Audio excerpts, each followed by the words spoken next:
Dillon Gabriel is brought to us today by Rippling. If you're a business owner, here's the truth. SaaS promised to make work easier, but now the average company is buried by hundreds of apps that slow down your teams, and they simply don't work together. That's not SaaS, that's SAD, software as a disservice, and why you need Rippling. Rippling is the unified platform for HR, payroll, IT, and finance all in one place. They've helped millions of businesses replace a mess of disconnected tools with one system designed to give leaders clarity, speed, and control. And right now you can get 6 months free of Rippling when you go to rippling.com/LockedOnNFL. Learn more at rippling.com/LockedOnNFL. That is rippling.com/LockedOnNFL for 6 months. Terms and conditions apply. Also, the newsletter is coming out at noon today. If you want to sign up for the newsletter, text the number on your screen, 216-435-1590 to get that free newsletter.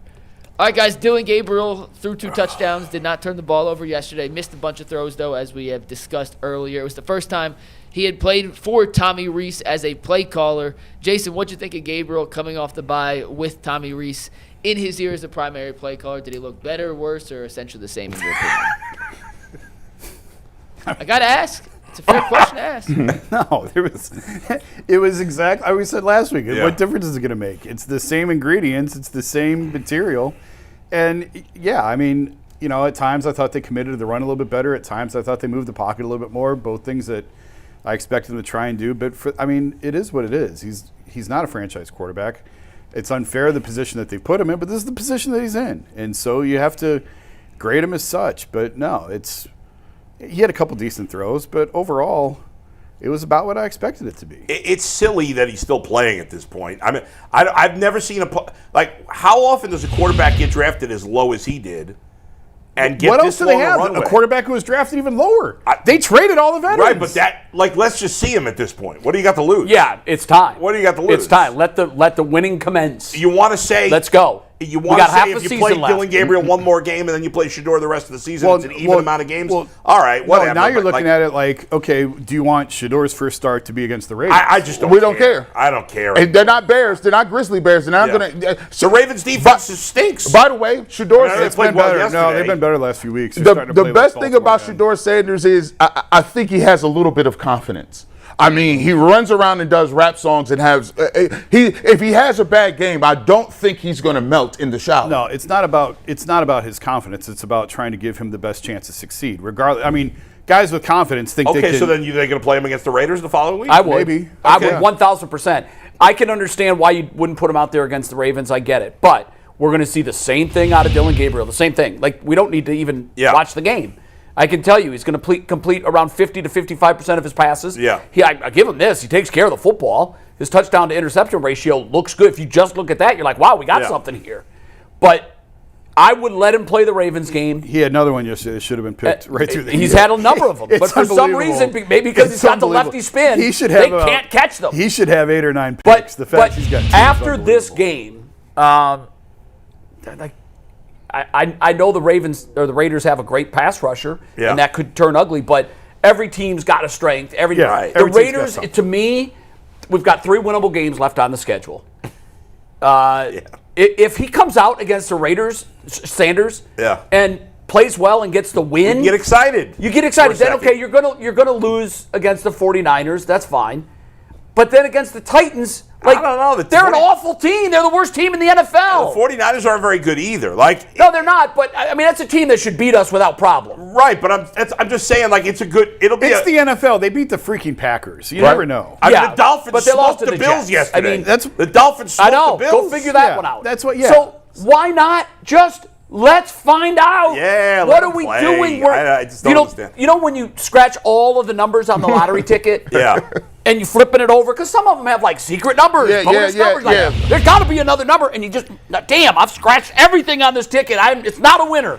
Well, that was the There's no more boxes to be scratched. No, he is what he is. Let's go on to the next ticket. Yeah. That was the thing that Kevin Spencer that we had on Friday?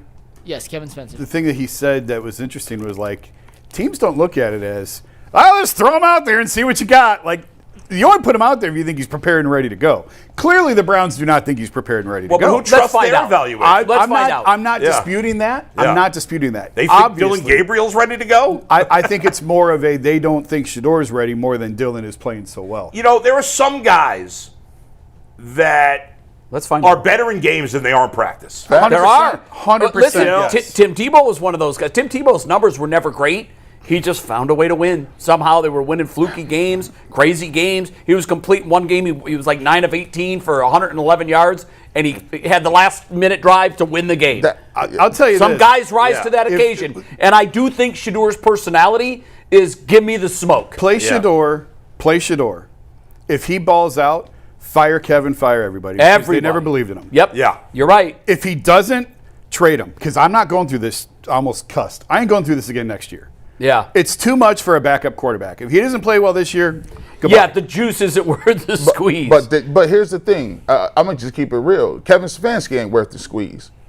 I just said sweep Yeah. him all out. Yeah, no, I don't think Like, here's the thing. Like, I don't think it has to play Shador playing poorly because- to get me to the point where because We're Kevin's talking got about to go. 3 players that are worth the Kevin's squeeze. got to go. What's she saying? But Yeah, go ahead. because what we're talking about here is we ain't even seen him play.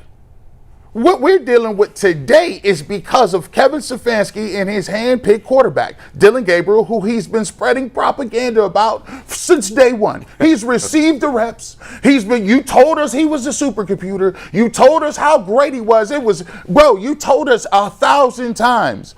And you talk about, we ain't got no lineman. Well, guess what? You could have drafted a lineman in the 3rd round that could have helped you, or a receiver. But you took Dillon Gabriel. He's been getting reps since day one. When it comes to the comparison between him and Shador Sanders, the Cleveland Browns have no legs to stand on talking about who's ready and who ain't. Because obviously this guy has never been ready. But they continue to force feed him down your throat as if there's any redeeming qualities. There aren't. And so if you think that you're going to go get another quarterback, it is malpractice to keep trotting him out here when you have another quarterback who's sitting in the wings that you can see if you're going to be able to play him, and he's a franchise guy. Nobody is saying give Shador Sanders the keys. All they're saying is give him an opportunity to show what he can do, and it's based on this. And by the way, how many games did Joe Flacco get before they jettisoned him? 4? 4 games. So you telling me Joe Flacco, the same Joe Flacco that's thrown for thousands of yards, got 4 games. But Dillon gets the benefit of the doubt, and it's pulling teeth to get to 200?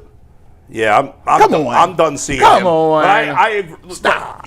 Obviously, see, I think Stefanski should be fired either way. The one thing I'll say about, like, if she plays Shador and he stinks the rest of the year, you said, you got to trade him. Go. The only reason I don't think it's as necessary, if they drafted a quarterback in the 1st round, it wouldn't be the same. Yes, it would. Yes, it would. Nah, not the yes, same it way. would. Yes, it would. No, yes, it no. would. It would still be there. It would but it would make sense that you'd play a 1st-round quarterback as opposed to a guy you drafted. All right, in the 3rd round. and if he struggles 2 or 3 games in a row, we're going to go through this crap all over again. I hear you. That's not a reason to trade a guy. I would leave it up to the next coach to say, is this guy worth developing? That's another thing. Yeah. His evaluation of what it is with Shador Sanders is invalid because he ain't developed nobody. It looked the same with Deshaun Watson, Joe Flacco, all the above. I don't care what their evaluation is on any quarterback. You show me the quarterback that they got it right with. None of them. The one they had that could win, they got and that wrong. They got him out of here. There's no quarterback in the 6 years that Kevin Stefanski's been here that has played anywhere else that has played their best football for the Browns. Never. None. Not even Jacoby Brissett, who didn't play well yesterday, but had been playing well for Arizona before yesterday. Better than he'd ever played here. I mean, he had guys that had moments. Flacco and Winston both had moments here where we were like, not the best of their career. No, but we were dazed by what we were seeing. Yeah. We're like, where's this coming from? And then they both reverted to, it's like the clock struck midnight for both of them. Did you guys, Mike, I know this is off topic, but talking about the offensive line this horrible, did you guys see James Hudson yesterday? Oh. No, what happened to him? What did you think of that as a Giants fan? He's an abomination. He was flagged nasty 4 times on the opening drive. Nasty. Oh, really? And they benched him, and he went apoplectic on the sidelines. Yeah, it's the 2nd time he's had 4 penalties on a drive this season. He went bananas. Oh, really? Like, how dare you bench me? But you know what I liked? What I liked was I'm sure they don't have quality backups either. But finally they said, okay, I can't look at this anymore. By the way, Jay, that wasn't yesterday, but that was from week 2. Okay, week 2. Someone sent it to me, and I had not seen it. That was from week 2. Okay. Yeah, by the way, 4 penalties. But now, is he cut? Has he been released? Nope. Because I thought he. But he's not starting anymore. He shouldn't be. The situation you talked about with the Titans, that they fired their coach this whole season? Yeah. You're going to have the same thing with Giants, probably. Probably. Yeah. I mean, you got to fire Dable. I mean, and there's always exceptions. Like Vrabel and Drake May very well could be the exception where it works. Right. Where they figure right. out. Yeah. You can always fire someone, repair, and it works. But but the vast majority, it will set them back. This is when you start getting, well, I didn't want this guy. This guy was already here. Yeah. And that's a never-ending cycle. Did you guys see the Vrabel interview on Rich Eisen where he was talking about the development of Drake May? And he basically said, Eisen was being very complimentary of Drake May, talking about he's got the best deep ball in the NFL and the stats bear that out. And Vrabel he's so Belichick-y, and he's like, no, we're not the best at anything. Yeah. Like he's made strides, and he's open to learning. But what we've done is we've empowered him to be our leader. I like the way he communicates to our players. I like the way he listens to the coach's message, and he's a great purveyor of our message. Like we give him the message, and he gives it to the locker room, and they follow him. And I just I don't know that it's going to work out this way. Nobody can predict what will happen down the road. But it just seems like they got on the right page immediately, and I know wasn't his guy, but he's already decided that they can win together. Sure, yeah. They can accomplish a lot together. There's always exceptions, but these guys can't ever get it right. I certainly don't give them the faith that if they misalign regime with quarterback, that they'll then get the right one. There's too many layers to it. I don't want to open that up right now. All right, Mike. We'll move on in one sec, real quick, just to wrap up on the Gabriel stuff. With Tommy Rees calling plays, did anyone notice any significant difference in the stacking of plays, the sequencing of plays? No, the one thing that you thought looked different than what I thought one thing that looked incredibly stupid was going with an empty backfield on the drive was third and manageable, and he had nobody. Judy was kind of back there, and he took the sack late in the game. Like, why are you going with an empty? It might have been a fourth down play. There were three guys wide. There was three open guys open. Yeah, on that play. I mean, he had an empty backfield, right? Right, because that means you got to get rid of the ball quick. And there were three guys wide open. But remember, they told us that was his strong suit. Yeah. They told us that he was able to handle that. He was able to process stuff. He was able to anticipate. They said that he was much further along than Shedeur Sanders because that's why he was playing. But what I'm saying is, you go back and watch the All-22. There are three guys open on that play. The blitz is obvious. I don't know if it's a zero blitz, but they brought pressure. I think it was a zero blitz. But they brought pressure, and there was three options open on that play. The thing is, when he is collapsed in the pocket, and let me just get this out. There is no knock against Dillon Gabriel. I think he's a great human being.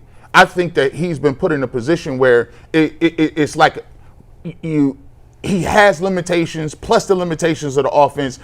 I'm not going to act like it's all Dillon Gabriel, right? So let's get that clear.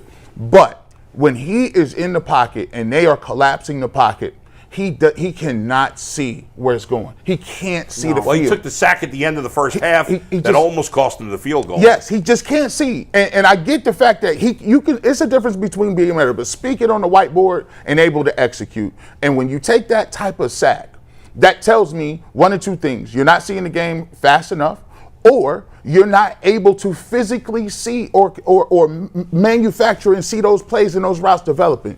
And that's just the issue. And those things are never going to change because he's physically limited. And that's just is what it is. So that's my assessment on Dillon Gabriel. No knock against him. I think he's a good dude at the end of the day. And by no stretch of the imagination, and I'm saying Shedeur Sanders is going to come in here and throw for 500 yards the first week. Well, if I drink some Kool-Aid that day, I might say that. I mean, I'd be tongue-in-cheek. I might. But here's the thing. At this point, I just want to see what it looked like, bro. If you're going to make a move, make the move so we can make an evaluation and get on to next year. But what are we, 2-7? We're 2-7. It's not. Okay. He's not going to die going on the football field. What are we going to learn by trotting the same thing out there, looking at it over and over and over and over and over again? Yeah. We have to see something different.